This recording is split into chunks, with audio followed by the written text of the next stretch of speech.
I can't really relate to this, but I think maybe David can.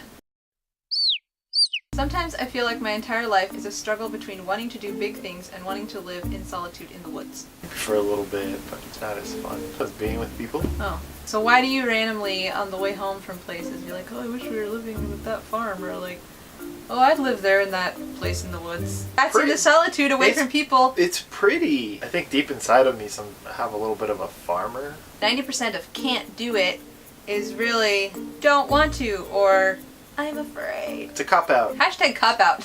Part of the happiness of life consists not in fighting battles, but in avoiding them. That's a quote from Norman Peale. Yes and no. There are times in our lives when we need to fight for things. But there are also times when it's just better to walk away from a fight. So I don't think you can make a generalization, Norman. He's not making a generalization. He's saying part of the happiness of life consists of... Apologies, Norman. I don't know if I would say the happiness of life. I would probably change the quote to say something more like, sometimes it's smarter to avoid battles and fight them. I feel like sometimes people are fighting battles that they don't need to be fighting at all and wasting their time and making themselves unhappy. A lot of it is the return on investment, really. College is an extremely expensive way to find yourself.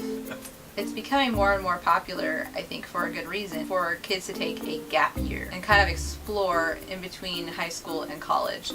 I think that makes a lot of sense because you need to know why you need to know things and why you want to do things. You could just be working for a year after high school and learning a lot.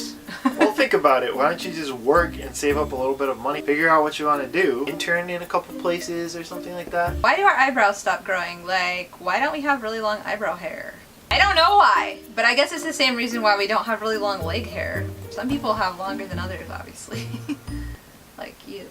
Kind of scary. A committee is a group that keeps minutes and loses hours. That's a quote from Milton Berle. So true. Inefficiency drives me crazy. If you happen to want a shout out or have something you want us to comment on during Twitter Tuesday, just hashtag HeyTNT. And we might remember to check it. We might. We'll form a committee.